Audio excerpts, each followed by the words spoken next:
Bonjour, je m'appelle Benoît. Si tu me connais pas, faut t'abonner à la chaîne, hein. Il y a plein de trucs à raconter. Aujourd'hui, j'ai envie de parler d'un dessin animé que j'adorais quand j'étais enfant et que j'aime toujours aujourd'hui. Et le dessin animé, il s'appelle Les Chevaliers du Zodiaque.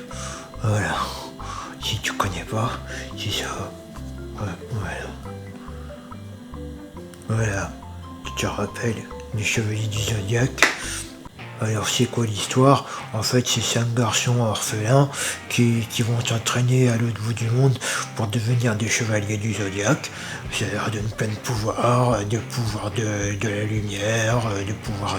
Ils sont trop forts et ils protègent une fille, voilà, qui s'appelle Athéna. Alors pour se protéger, ils ont des armures et c'est les constellations du ciel.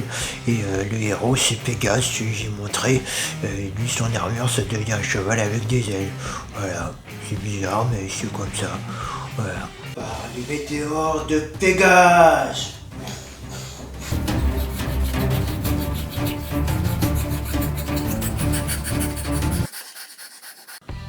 Alors moi, mon préféré, c'était le Chevalier du Dragon. C'est lui. Ah, là, voilà, là on le voit mieux. Le Chevalier du Dragon, il était super. Il avait un coup de poing qui pouvait tout détruire et tout. Et lui, c'était le meilleur copain de Pégase. Voilà, et il a même crevé ses yeux pour protéger ses copains. Moi, j'aurais pas fait. Déjà, j'aurais crevé les lunettes, c'est-à-dire casser les lunettes. Non, ça va pas. Et voilà, surprise. Voilà, j'ai le casque du dragon. Eh ouais, je suis le dragon. Par la colère du dragon. Et donc, il protège cette fille-là. Il protège elle. Elle, c'est Saori Athéna. Alors, elle a des cheveux violets, c'est bizarre. C'est peut-être comme ça chez eux. Et donc, il fallait qu'elle la protège. Alors, là, tu vois quand il y a des gros tétés. C'est très important. C'est très important parce qu'à un moment, il y a les méchants. Ils lui tirent une flèche dans le cœur comme ça.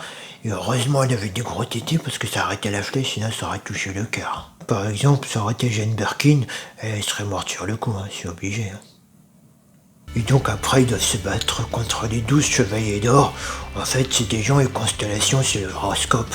Donc tous les signes de l'horoscope, et ils se battent contre eux et tout, et c'est très dur, et ils ont failli mourir, tout ça pour sauver Athéna.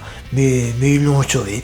Alors après, quand ils ont battu le méchant, on pensait que c'était fini, qu'ils étaient tranquilles. Mais en fait, c'était pire, parce qu'après, ils se sont battus contre des dieux.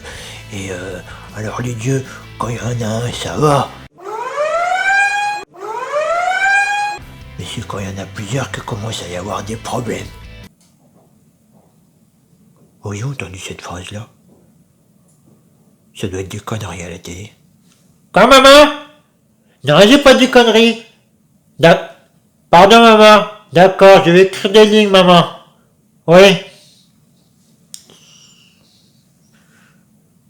Donc voilà, l'histoire, elle a continué comme ça, et il protégeait toujours Athéna, et il n'y en a aucun qui a essayé de l'embrasser, il n'y en a aucun, même si Pégase il est un peu bizarre avec elle, mais voilà, comme quoi on peut protéger une fille et pas chercher à avoir des idées de cochon.